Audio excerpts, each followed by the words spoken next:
इस कहानी की शुरुआत में हमें एक बैंक दिखाया जाता है जो दुनिया के सबसे मुश्किल बैंक्स में से एक था, जहां घुसना लगभग नामुमकिन माना जाता था। इस जगह की सिक्योरिटी इतनी खतरनाक थी कि चोरी से जुड़ी किसी भी छोटी हरकत पर 15 गार्ड्स तुरंत गोली चलाने के लिए तैयार रहते थे। इसके अलावा पूरे बैंक में कैमरास का बहुत बड़ा जाल लगा हुआ था, जिनमें मोशन सेंसर्स भी लगे थे। अगर कोई हलचल होती तो तुरंत अलार्म बज जाता और पूरा सिक्योरिटी सिस्टम चालू हो जाता। सबसे डरावनी बात यह थी कि बैंक के ठीक सामने स्पेनिश आर्मी का हेडक्वार्टर्स था, जहां हर समय 500 मरीन्स हथियारों के साथ तैयार रहते थे ताकि किसी भी हमले का जवाब तुरंत दिया जा सके। लेकिन मुश्किलें यहीं खत्म नहीं होती थीं। इस बैंक का हेड ऑफ सिक्योरिटी पहले नेशनल सिक्योरिटी एजेंसी में क्राइम और टेररिज्म के खिलाफ डायरेक्टर रह चुका था। उसका नाम गुस्तावो था और वह बहुत चालाक और निर्दयी आदमी था। गुस्तावो हमेशा हर छोटी चीज पर नजर रखता था। उसे किसी पर भरोसा नहीं था और उसे जरा सा भी शक होता तो वह तुरंत एक्शन लेता था। इसलिए इस बैंक में चोरी करने का सपना भी लोग देखने से डरते थे। लेकिन इतनी मुश्किलों के बाद भी कुछ थीव्स ने इस बैंक में घुसने का प्लान बनाया,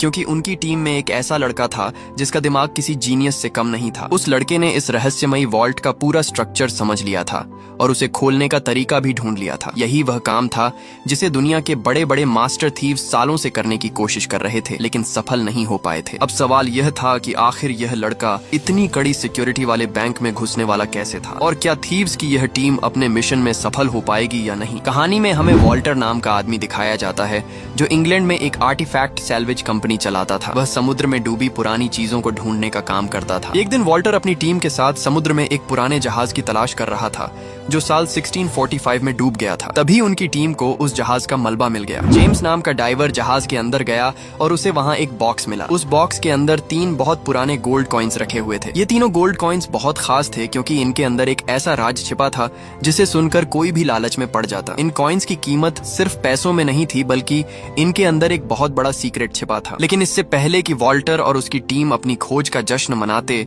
अचानक उनका जहाज स्पेनिश नेवी ने घेर लिया। स्पेनिश नेवी ने कहा कि वॉल्टर की टीम ने उनकी टेरिटोरियल वाटर्स में जाकर ये आर्टिफैक्ट्स निकाले हैं, इसलिए अब इन सब चीजों पर स्पेन सरकार का हक है। उसके बाद नेवी ने वॉल्टर की टीम से सारी चीजें छीन ली, यहाँ तक कि वह बॉक्स भी जिसमें तीनों गोल्ड कॉइन्स रखे हुए थे। स्पेन की गवर्नमेंट उन कॉइन्स को लेकर दुनिया के सबसे सुरक्षित बैंक में रख देती है। वॉल्टर ये सब देखकर अंदर से टूट जाता है क्योंकि उसकी टीम ने उन कॉइन्स को समुद्र से निकालने के लिए बहुत मेहनत की थी। वॉल्टर उन कॉइन्स को वापस पाने के लिए बैंक में चोरी करने का प्लान बनाता है, लेकिन उसे पता था कि सिर्फ बैंक के अंदर घुसना ही बहुत मुश्किल था और वॉल्ट खोलना तो उससे भी ज्यादा खतरनाक काम था। इसी दौरान वॉल्टर को एक ऐसे लड़के के बारे में पता चलता है जो अपनी उम्र से कहीं ज्यादा इंटेलिजेंट था। उस लड़के का नाम टॉम था। टॉम अभी स्टूडेंट था और उसकी पढ़ाई भी पूरी नहीं हुई थी, लेकिन उसकी इंटेलिजेंस इतनी जबरदस्त थी कि बड़ी बड़ी कंपनीज उसे नौकरी देने के लिए तैयार थी। वे उसे हर महीने $4 लाख से भी ज्यादा सैलरी और बहुत सारी सुविधाएं देने का वादा कर रही थी। लेकिन टॉम बाकी लोगों जैसा नहीं था। वह किसी के नीचे काम करके अपनी जिंदगी बिताना नहीं चाहता था। उसका दिमाग हमेशा कुछ अलग करने के बारे में सोचता रहता था। एक दिन टॉम अपने पिता के साथ बैठकर बात कर रहा था। उसके पिता उसे समझाते हैं कि किसी अच्छी कंपनी में नौकरी कर लो ताकि जिंदगी आसान हो जाए और तुम्हारे माता पिता भी चिंता करना छोड़ दें। लेकिन टॉम हर बार की तरह बात को घुमा देता है। वह अभी तक कोई फैसला नहीं कर पाया था क्योंकि उसका मन किसी एक रास्ते पर टिक ही नहीं रहा था। उसी समय टॉम के फोन पर एक अजीब मैसेज आता है। उस मैसेज में लिखा होता है कि मैं तुमसे मिलना चाहता हूँ क्योंकि मैं तुम्हारी जिंदगी का सबसे बड़ा मौका हूँ। टॉम यह पढ़कर हैरान हो जाता है। उसे समझ नहीं आता कि आखिर यह मैसेज किसने भेजा है और कौन उसे इतना बड़ा मौका देने की बात कर रहा है। जिज्ञासा में टॉम उस मैसेज में दिए गए इंस्ट्रक्शंस को फॉलो करने का फैसला करता है। इसके बाद वह बताए गए लोकेशन पर पहुंच जाता है। वहां उसे लोरेन नाम की लड़की मिलती है जिसे वॉल्टर ने उसे लेने के लिए भेजा था। लोरेन एक बहुत चालाक थीव थी जो पिक पॉकेटिंग और चोरी में माहिर थी। लोरेन बहुत कॉन्फिडेंस से बात करती थी और उसकी बातें सुनकर टॉम को उसके साथ एक अजीब सा कनेक्शन महसूस होता है, इसलिए वह बिना ज्यादा सवाल पूछे उसके साथ चला जाता है। लोरेन टॉम को वॉल्टर के पास लेकर जाती है। वॉल्टर टॉम को देखते ही सीधे मुद्दे पर आ जाता है क्योंकि उसके पास समय बहुत कम था। वॉल्टर कहता है कि मैं चाहता हूं कि तुम दुनिया के सबसे सुरक्षित बैंक में घुसने में हमारी मदद करो ताकि मैं वह चीज वापस ले सकूं जो मैंने खुद समुद्र से निकाली थी। टॉम ये सुनकर हैरान हो जाता है। वह वॉल्टर से पूछता है कि क्या तुम्हें मैं कोई प्रोफेशनल थीफ लगता हूँ। वॉल्टर जवाब देता है कि मैंने इस मीटिंग से पहले तुम्हारे बारे में पूरी जानकारी निकाली है। मुझे किसी थीफ की नहीं बल्कि ऐसे इंसान की जरूरत है जो उस वॉल्ट का सिस्टम समझ सके। टॉम फिर पूछता है कि आखिर मैं तुम्हारी मदद क्यों करूं। तब वॉल्टर उसे बहुत बड़ा लालच देता है। वॉल्टर कहता है कि अगर यह काम सफल हो गया तो तुम्हें इतना पैसा मिलेगा कि तुम्हारी आने वाली 5 पीढ़ियां आराम से जिंदगी जी सकती हैं। इतना कहने के बाद वॉल्टर स्पेन का एक प्लेन टिकट टॉम के सामने रख देता है और वहां से चला जाता है। टॉम थोड़ी देर तक उस टिकट को देखता रहता है। उसके मन में बार बार वही बात घूम रही थी कि क्या वह सच में दुनिया के सबसे सुरक्षित बैंक को चैलेंज कर सकता है। थोड़ी देर रिसर्च करने के बाद टॉम के अंदर एक्साइटमेंट बढ़ने लगती है। वह अपनी इंटेलिजेंस को एक बार परखना चाहता था, इसलिए उसने स्पेन जाने का फैसला कर लिया। स्पेन पहुंचने पर एयरपोर्ट पर फिर से लोरेन उसे लेने आती है। वह टॉम को लेकर सीधे ग्रुप के हेडक्वार्टर्स पहुंच जाती है। वॉल्टर टॉम को देखकर बहुत खुश होता है क्योंकि अब उसकी टीम को वह दिमाग मिल चुका था जिसकी उन्हें सबसे ज्यादा जरूरत थी। इसके बाद टॉम की मुलाकात बाकी क्रू मेंबर से करवाई जाती है। क्लाउस एक जीनियस कंप्यूटर हैकर था जो सिस्टम्स हैक करने में माहिर था। जेम्स कई सालों से वॉल्टर के साथ काम कर रहा था और साइमन टीम का ऐसा मेंबर था जो हर छोटे बड़े काम में सबकी मदद करता था। लेकिन टीम के बाकी लोग टॉम को देखकर ज्यादा प्रभावित नहीं होते। उन्हें लगता था कि इतना छोटा लड़का उनके जैसे प्रोफेशनल थीव्स के साथ क्या कर पाएगा। टॉम को यह सब देखकर बिल्कुल फर्क नहीं पड़ता क्योंकि उसे हमेशा अच्छा लगता था जब लोग उसे कम समझते थे। टॉम के दिमाग में सिर्फ एक ही बात चल रही थी कि समय आने पर वह सबको अपनी असली इंटेलिजेंस दिखा देगा। उसी समय क्लाउस टीम को बताता है कि उसने बैंक के कंप्यूटर सिस्टम में घुसने के लिए एक वायरस बना लिया है ताकि वह सिक्योरिटी कैमरास को कंट्रोल कर सके। लेकिन सबसे बड़ी दिक्कत यह थी कि उनके पास वॉइसमेल पासवर्ड नहीं था, इसलिए वे बैंक के सिस्टम में पूरी तरह घुस नहीं पा रहे थे। तभी टॉम के दिमाग में एक आइडिया आता है। वह कहता है कि बैंक के किसी एम्प्लॉई को कॉल करो और खुद को बैंक मैसेजिंग सर्विस बताओ। फिर उससे कहो कि उसके लिए एक वॉइस मैसेज आया है और उसे सुनने के लिए बीप के बाद अपना पासवर्ड डालना होगा। सबको टॉम का आइडिया बहुत आसान लगता है, लेकिन जब वे इसे इस्तेमाल करते हैं तो वह सच में काम कर जाता है। इस तरह क्लाउस बैंक के कुछ सर्वेलेंस डिवाइसेस तक पहुंच बना लेता है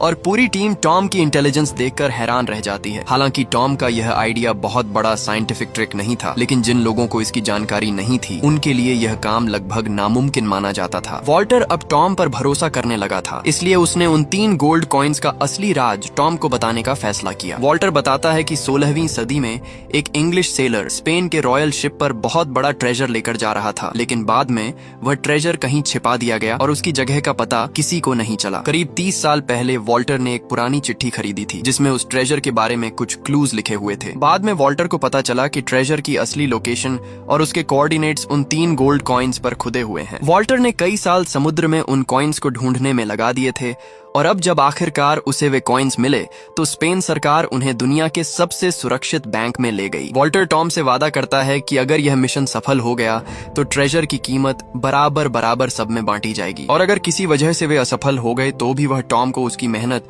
और स्पेन आने के लिए अच्छा पैसा देगा। इसके बाद पूरी टीम बैठकर प्लान बनाना शुरू करती है। सबसे पहले उन्हें क्लीनिंग कंपनी को बेवकूफ बनाना था। वे बैंक बनकर क्लीनिंग कंपनी को फोन करते हैं और कहते हैं कि बैंक के अलार्म सिस्टम में दिक्कत आ गई है, इसलिए कुछ दिनों तक क्लीनिंग की जरूरत नहीं पड़ेगी। इसके बाद साइमन और टॉम क्लीनिंग वर्कर्स बनकर बैंक के अंदर जाने वाले थे। दोनों अपनी एक्टिंग बहुत अच्छे से करते हैं, इसलिए गार्ड्स को उन पर जरा सा भी शक नहीं होता। वे आराम से सिक्योरिटी गेट पार करके बैंक के अंदर पहुंच जाते हैं। अब उनका असली मिशन शुरू हो चुका था। दूसरी तरफ लॉरेन एक पेंटिंग एक्सपर्ट बनकर बैंक के अंदर जाती है। उसका काम रेयर पेंटिंग्स की जांच करना था। वह बैंक के मेन एंट्रेंस से अंदर जाती है और वहां उसकी मुलाकात हेड ऑफ सिक्योरिटी गुस्तावो से होती है। गुस्तावो को लोरेन पर कोई शक नहीं होता क्योंकि वह पेंटिंग्स के बारे में बहुत नॉलेज के साथ बात कर रही थी। लोरेन जानबूझकर गुस्तावो को अपना बबल टी पकड़ने के लिए देती है ताकि वह उसका फिंगरप्रिंट हासिल कर सके। उधर क्लाउस घर से कैमरास के जरिए पूरी टीम पर नजर रख रहा था। वह साइमन को सिग्नल देता है कि टेक्निकल रूम में जाकर डिवाइस कनेक्ट करो। साइमन चुपके से वहां पहुंच जाता है और अपने साथ लाया डिवाइस सिग्नल पोर्ट्स में जोड़ देता है ताकि क्लाउस पूरे सिक्योरिटी सिस्टम तक पहुंच बना सके। इसी बीच लोरेन को एक गार्ड बैंक प्रेसिडेंट के ऑफिस में ले जाता है जहां उसे कुछ रेयर पेंटिंग्स चेक करनी थी। जैसे ही गार्ड बाहर जाता है लोरेन तुरंत अपना स्पेशल स्कैनर निकालती है और पेंटिंग को तेजी से स्कैन करने लगती है। क्लाउस कैमरा फुटेज को स्लो करके एडिट कर देता है ताकि सिक्योरिटी टीम को लगे कि लोरेन अभी भी पेंटिंग देख रही है, लेकिन असल में लोरेन वॉल्ट की की ढूंढ रही थी ताकि उसकी कॉपी बनाई जा सके। आखिरकार उसे पहली की मिल जाती है और वह स्पेशल 3D डिवाइस से उसकी कॉपी बनाना शुरू कर देती है। लेकिन तभी अचानक बैंक प्रेसिडेंट कमरे में आ जाता है। अब सिचुएशन बहुत खतरनाक हो चुकी थी क्योंकि कैमरा पर चल रही फेक फुटेज खत्म होने वाली थी। अगर सिक्योरिटी टीम को असली और फेक फुटेज में फर्क दिख जाता जाता तो पूरा मिशन वहीं खत्म हो जाता। लोरेन बहुत चालाकी से प्रेसिडेंट से कहती है कि थोड़ा दूर खड़े हो जाइए ताकि मैं आपकी फोटो ले सकूं। प्रेसिडेंट को कुछ भी शक नहीं होता और वह उसकी बात मान लेता है। इसी वजह से लोरेन मुश्किल से बच जाती है। प्रेसिडेंट फिर कमरे से बाहर चला जाता है और लोरेन जल्दी से दूसरी की को भी स्कैन करने लगती है। उधर टॉम का काम वॉल्ट की ऊपर से स्कैनिंग करना था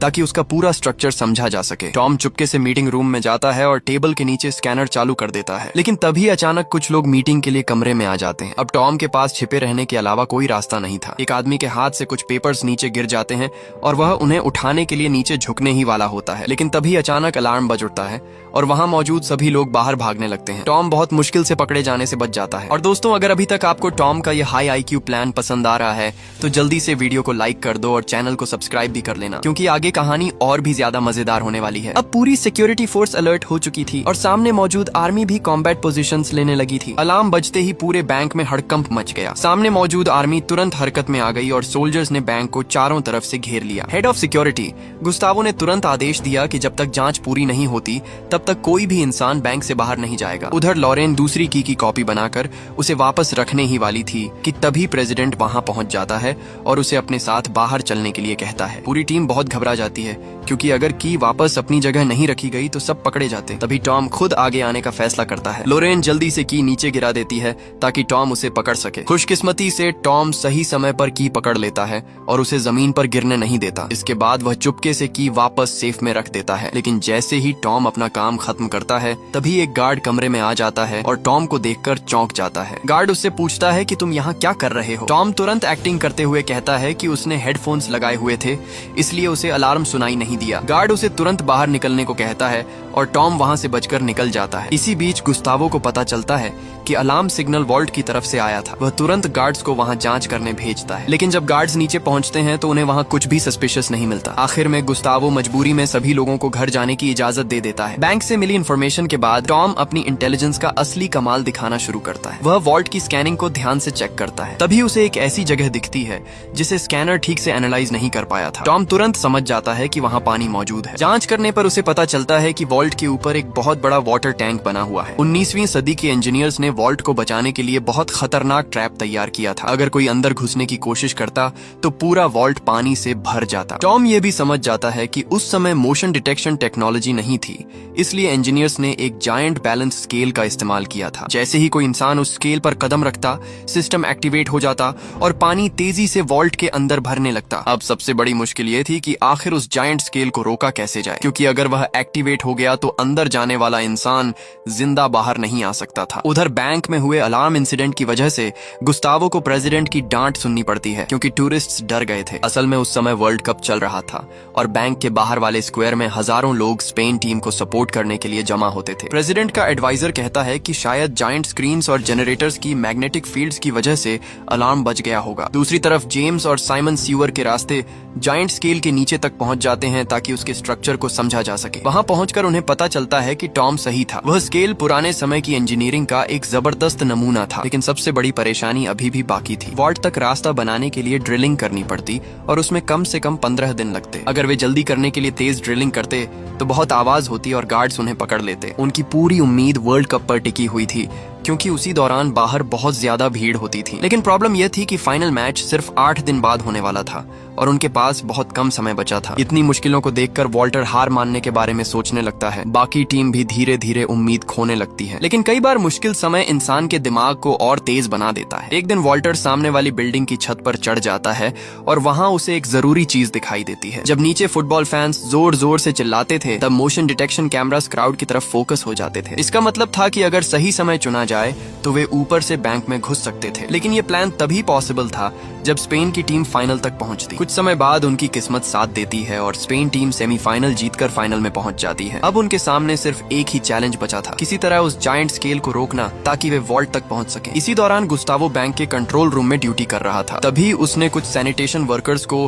आपस में बात करते हुए सुना। वे कह रहे थे कि कुछ दिन पहले बैंक की तरफ से फोन आया था जिसमें क्लीनिंग कैंसिल करने को कहा गया था क्योंकि अलार्म सिस्टम में दिक्कत थी। ये सुनते ही गुस्तावो को अचानक टॉम और साइमन याद आ जाते हैं जो नए क्लीनिंग वर्कर्स बनकर बैंक के अंदर आए थे। उसे तुरंत शक होने लगता है। वह बिना समय गंवाए पुराने कैमरा फुटेज निकलवाता है और टॉम और साइमन की रिकॉर्डिंग्स चेक करने लगता है। अब गुस्तावो को यकीन हो चुका था कि कुछ बड़ा खेल चल रहा है, लेकिन प्रॉब्लम यह थी कि टॉम और साइमन का कोई क्रिमिनल रिकॉर्ड नहीं था। इसी वजह से फेशियल रिकॉग्निशन सिस्टम उनकी असली पहचान तुरंत नहीं ढूंढ पाया। इसके बाद गुस्तावो बैंक की सिक्योरिटी और ज्यादा बढ़ा देता है। वह गार्ड्स की संख्या दोगुनी कर देता है और हर कोने में नए सर्वेलेंस डिवाइसेस लगवा देता है। उधर टॉम कई रातों से सो नहीं रहा था। वह लगातार जायंट स्केल को रोकने का तरीका ढूंढ रहा था। काफी सोचने के बाद आखिरकार उसके जीनियस दिमाग में एक आइडिया आता है। टॉम समझ जाता है कि नाइट्रोजन गैस की मदद से मेटल को फ्रीज किया जा सकता है। अगर जायंट स्केल को पूरी तरह फ्रीज कर दिया जाए तो वह एक्टिवेट नहीं होगा, लेकिन इतना बड़ा स्केल फ्रीज करने के लिए कम से कम 500 किलो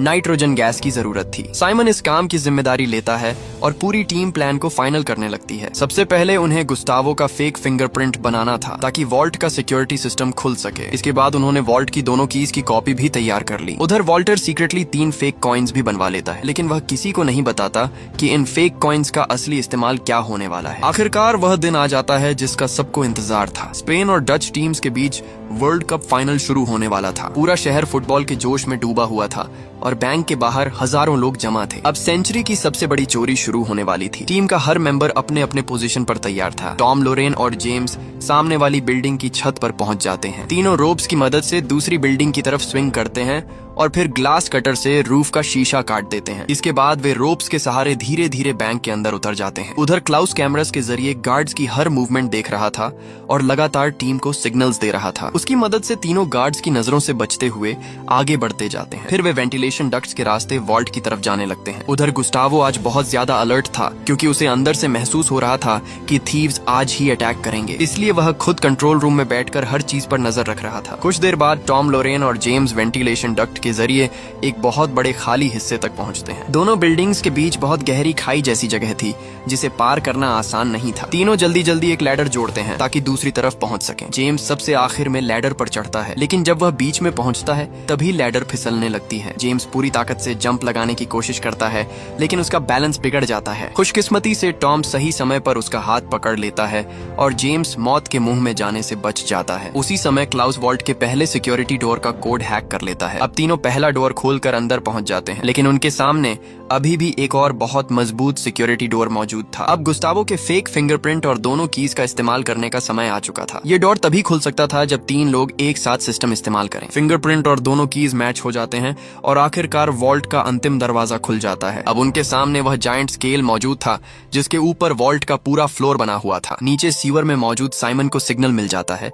और वह तुरंत जायंट स्केल के बेस पर नाइट्रोजन गैस छोड़ना शुरू कर देता है। पूरी टीम सांस रोककर इंतजार करने लगती है क्योंकि अगर ये प्लान फेल हो गया तो सबकी मौत तय थी। कुछ देर बाद चमत्कार जैसा होता है और जायंट स्केल पूरी तरह फ्रीज हो जाता है। टॉम सबसे पहले आगे बढ़ने का फैसला करता है ताकि चेक कर सके कि रास्ता सुरक्षित है या नहीं। जब उसे यकीन हो जाता है कि स्केल रिएक्ट नहीं कर रहा, तब बाकी लोग भी जल्दी से अंदर पहुंच जाते हैं। अब तीनों उस बॉक्स को ढूंढने लगते हैं जिसमें 3 गोल्ड कॉइन्स रखे हुए थे। उधर कंट्रोल रूम में बैठे गुस्तावो को अचानक पता चलता है कि लॉबी के कुछ सेंसर्स बंद हो चुके हैं। यह देखते ही वह समझ जाता है कि थीव्स बैंक के अंदर घुस चुके हैं। वह तुरंत पूरी सिक्योरिटी टीम को अलर्ट कर देता है और आर्मी सपोर्ट को भी बैंक घेरने का आदेश दे देता है। इसी बीच नीचे जायंट स्केल के पास नाइट्रोजन गैस का असर धीरे धीरे खत्म होने लगता है। स्केल दोबारा एक्टिवेट होने लगता है और खतरा फिर से बढ़ जाता है। खुशकिस्मती से लोरेन को आखिर वह बॉक्स मिल जाता है जिसमें 3 कॉइन्स रखे हुए थे, लेकिन जैसे ही जेम्स उस बॉक्स को देखता है वह अचानक गन निकाल लेता है और लोरेन पर तान देता है। जेम्स कहता है कि बॉक्स उसे दे दो। ये देखकर टॉम और लोरेन दोनों हैरान रह जाते हैं। तभी जेम्स अपना असली सच बताता है। वह असल में ब्रिटिश क्राउन का एजेंट था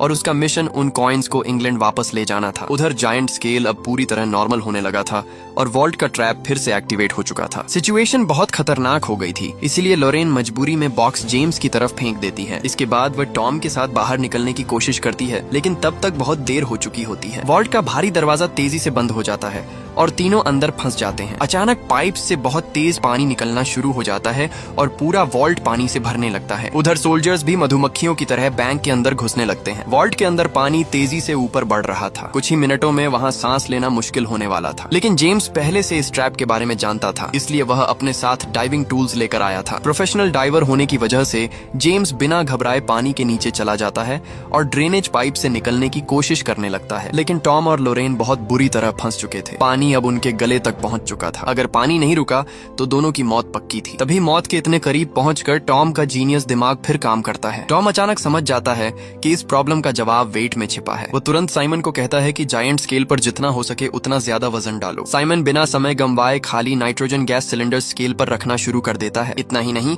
वह खुद भी स्केल पर बैठ जाता है ताकि ज्यादा वेट पड़ सके। उधर घर पर बैठे वॉल्टर और क्लाउस भी अपने साथियों के लिए प्रार्थना कर रहे थे और तभी एक बार फिर मिरेकल हो जाता है। वॉल्ट में पानी छोड़ने वाले पाइप्स धीरे धीरे बंद होने लगते हैं। टॉम और लोरेन आखिरी समय पर मौत से बच जाते हैं। कुछ देर बाद वॉल्ट तक पहुंचने वाला रास्ता फिर से खुल जाता है। इसी समय गार्ड्स और गुस्तावो तेजी से वॉल्ट के अंदर पहुंचते हैं, लेकिन अंदर पहुंचकर वे हैरान रह जाते हैं क्योंकि वॉल्ट पूरी तरह खाली था। गुस्तावो समझ ही नहीं पाता कि आखिर थीव्स गायब कहां हो गए। थोड़ी देर सर्च करने के बाद उसे पता चलता है कि थीव्स पानी के पाइप और वेंटिलेशन डक्ट के जरिए भाग निकले हैं। ये जानकर गुस्तावो गुस्से से भर जाता है और पूरे बैंक में सर्च ऑपरेशन शुरू करवा देता है। टॉम और लोरेन पुराने वेंटिलेशन डक्ट के अंदर तेजी से भाग रहे थे, लेकिन अब सिचुएशन पहले से ज्यादा खतरनाक हो चुकी थी। क्लोज कैमरास के जरिए उनकी मदद नहीं कर पा रहा था क्योंकि सोल्जर्स ने लगभग हर एग्जिट को घेर लिया था। बैंक की विंडोज भी बुलेट प्रूफ ग्लास से बनी थी, इसलिए उन्हें तोड़कर बाहर निकलना नामुमकिन था। तभी लोरेन को अचानक एक पुराना रास्ता याद आता है। वह टॉम से कहती है कि उसके पीछे आओ क्योंकि तीसरी मंजिल पर एक रास्ता हो सकता है। उधर गार्ड्स लगातार दोनों का पीछा कर रहे थे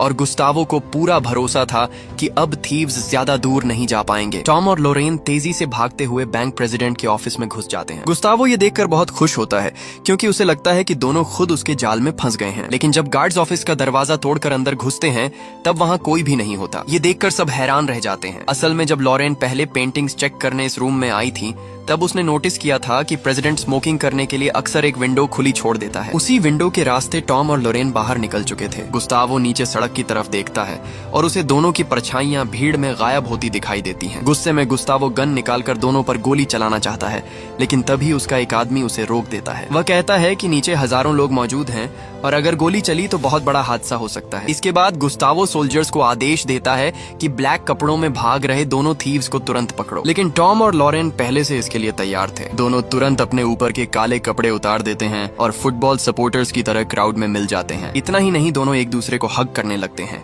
और ऐसे बिहेव करते हैं जैसे कोई नॉर्मल कपल हो। अब सोल्जर्स दोनों को पहचान ही नहीं पाते और मजबूरी में सर्च बंद करनी पड़ती है। कुछ समय बाद वॉल्टर मार्गरेट नाम की महिला से मिलने जाता है। मार्गरेट और जेम्स दोनों इंग्लैंड की इंटेलिजेंस एजेंसी के एजेंट्स थे। वॉल्टर चाहता था कि कॉइन्स के बदले कोई डील हो जाए, लेकिन मार्गरेट सीधे उसे धोखा दे देती है। उधर जेम्स तीनों कॉइन्स लेकर इंग्लैंड पहुंचता है और एक प्रोफेसर की मदद से ट्रेजर की लोकेशन ढूंढने की कोशिश करता है। लेकिन जेम्स ये नहीं जानता था कि वॉल्टर को पहले से उस पर शक था। इसीलिए वॉल्टर ने लॉरेन से असली कॉइन्स बदलवा कर फेक कॉइन्स रखवा दिए थे। अब जेम्स और मार्गरेट जिन कॉइन्स को असली समझ रहे थे वे नकली थे। उन फेक कॉइन्स पर ट्रेजर के सही कोऑर्डिनेट्स थे ही नहीं। ये बात पता चलते ही जेम्स और मार्गरेट दोनों गुस्से से भर जाते हैं। दूसरी तरफ फ्रांस के पश्चिमी हिस्से में मौजूद एक आइलैंड पर वॉल्टर की पूरी टीम आराम कर रही थी। मिशन पूरा होने के बाद अब सभी काफी खुश थे। टॉम ने भी अब पायलट लाइसेंस हासिल कर लिया था और वह प्लेन उड़ाना सीख चुका था। तभी लॉरेन तीनों असली कॉइन्स निकालती है और उनमें दिए गए कोऑर्डिनेट्स चेक करने लगती है। लेकिन कोऑर्डिनेट्स देखकर पूरी टीम चौंक जाती है। ट्रेजर किसी पुराने आइलैंड या समुद्र में नहीं बल्कि इंग्लैंड के एक और बड़े बैंक में छिपा हुआ था और यह बैंक भी दुनिया के सबसे मॉडर्न और हाई सिक्योरिटी बैंक्स में से एक था। अब उनके सामने एक नया चैलेंज खड़ा हो चुका था। चारों समझ जाते हैं कि असली एडवेंचर अभी खत्म नहीं हुआ है। अब उन्हें उस नए बैंक में घुसकर ट्रेजर हासिल करना था। कहानी यहीं खत्म होती है और आगे उनके नए मिशन की शुरुआत होने वाली थी। अगर आपको ये मूवी पसंद आई हो तो वीडियो को लाइक जरूर करना और चैनल को सब्सक्राइब भी कर लेना ताकि ऐसी और मजेदार मूवीज आप तक पहुंचती रहें।